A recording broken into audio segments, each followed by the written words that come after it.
ఉత్సాహం ఆపేది కాదంట, ఉబలాటం కసిరేస్తే పోదంట.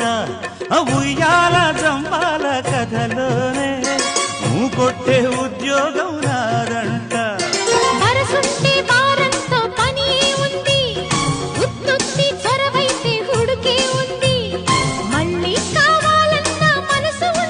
వామ్మో ఏం పిల్లది, ఎంత మాటన్నది, బాగున్నది కోడే ఈడన్నది. సిగ్గుల పురి చెక్కిలి తనకు